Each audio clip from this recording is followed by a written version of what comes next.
what's going up everybody? Shox49 back here with another video. We're actually trying something a tad bit different today. Hello, Dogo. We are going to be doing a cage setup and general care video for ball pythons. This is my ball python, Midna. She's about a year and a half, maybe 2 years old. Honestly, I'm not sure. She was a pet store rescue. So I really don't know how old she is. I do know she's around 900 grams. Basically what we're going to be doing is I've completely and totally cleaned out and scrubbed her tank, and we're going to be replacing, the substrate, just putting everything back in, and yeah, it's going to be fun. Okay, here we go. We are going to be using a mixture of forest floor mulch, Eco Earth, and sphagnum moss. I've already gone ahead and mixed everything up in the bag here, so let's go.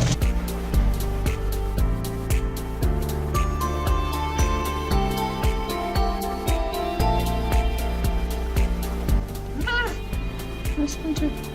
Oh no. Okay, so I have the probe here, which I've tried to set above the substrate to get the actual temperature of what she's getting, but she always moves it. So we're gonna go ahead and put it under the substrate. I try to keep it pretty thin right where the probe is, so it's not too much different from what I'm reading versus what she's actually getting. Then again, you can get infrared guns where you just point it at the surface and get the temperature that way. I don't have one of those yet. I will be getting one of those eventually. Hey guys, what's going on? So just some quick information while I'm getting this tank set up. What I'm doing right now is setting up a cold and a hot side of the tank.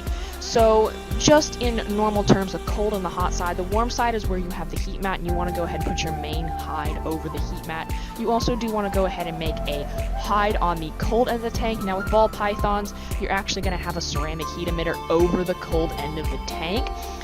You also want to go ahead, when I have it in shot here, I'm going to show a humidity gauge. This is called an Accurite. You can get these on Amazon. We're going to go ahead and you want to set this on the cold end of the tank so the ceramic heat emitter does not mess with the readings.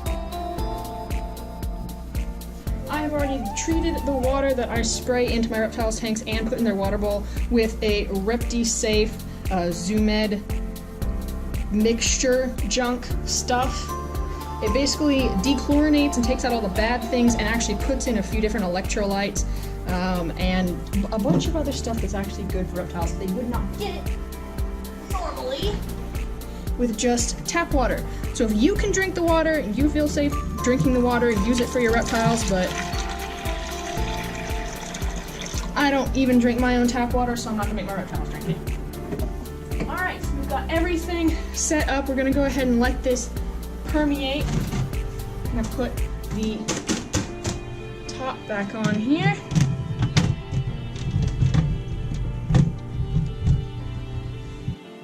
So we've got her tank all set up right now. We're just waiting for the humidity that we sprayed in there to just kind of get everything going, to go ahead and just pretty much, not totally, but leave the tank. We don't want her to have too much humidity and get respiratory problems. That's definitely not something you ever want with your reptiles, especially ball pythons. They're very prone to those kinds of things. So with your ball python, you want to have, I believe they say like 1 inch to 2 inches of substrate, possibly a little bit more. That may be off. I keep mine pretty small. She's not really much of a burrow. Some other ball pythons can be, but she's not. Right now she's in a 20 tall, I believe, because she's pretty small right now. She's actually smaller than she should be, I believe, at this age.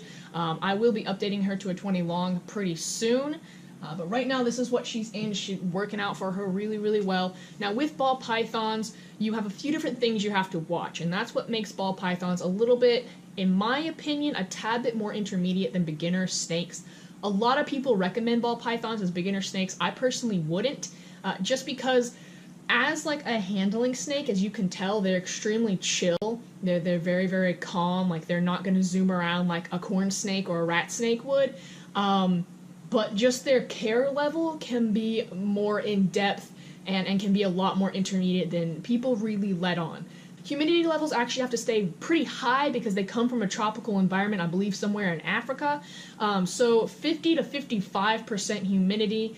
55 to 60 is actually the ideal humidity that you want them to be at. Now, you might think keeping a humidity that high isn't difficult. It is. It is extremely hard because you also add in the factor that you have a ceramic heat emitter on your tank as well. So you want ball pythons to have a basking temp. 88 to 96 degrees is pretty much their hot spot where their heat mat is. You want it to stay around that area so they can get all that belly heat, help them absorb their food, you know, just to stay at the right temperature. They come from a very warm, a very humid place.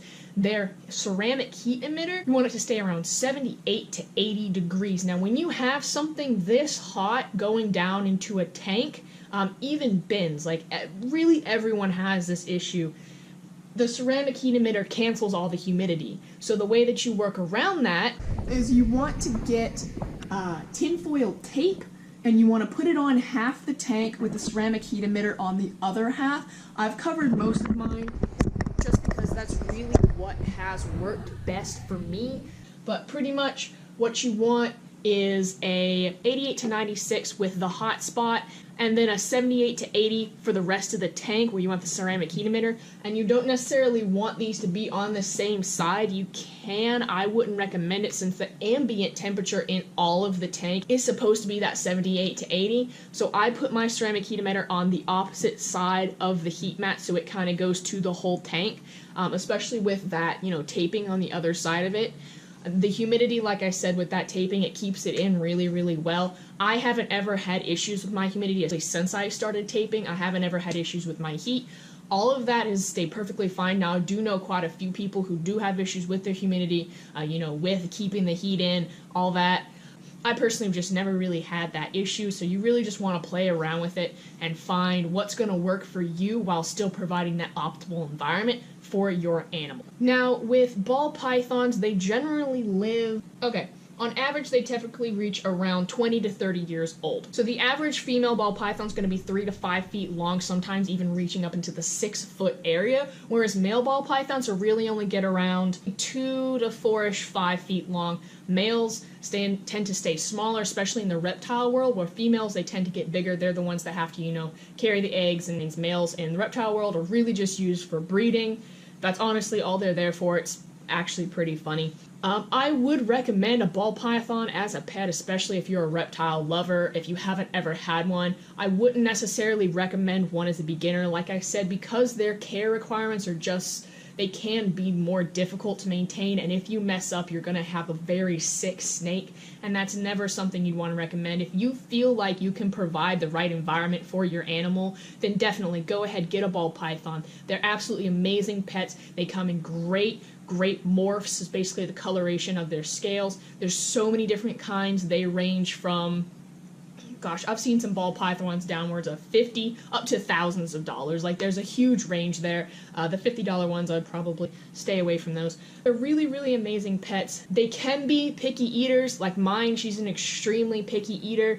So if you're definitely looking into getting a ball python, I would do all the research you can. Definitely check out 2 channels, Amazing Animal Adventures and Go Herping. Go Herping has some amazing videos on how to care for reptiles, not just ball pythons, but just a crazy amount of reptiles. So definitely check them out. Do as much research as you can, and definitely enjoy the animal that you have. Ball pythons are amazing pets. They're very personable, even though some people say reptiles don't have personalities. I would disagree. I think every single animal has their own personality. I'm probably going to cut this out of the video because I'm going to get so much hate for it.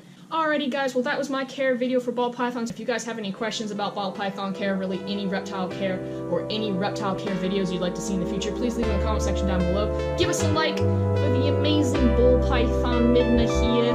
She's a beaut, isn't she?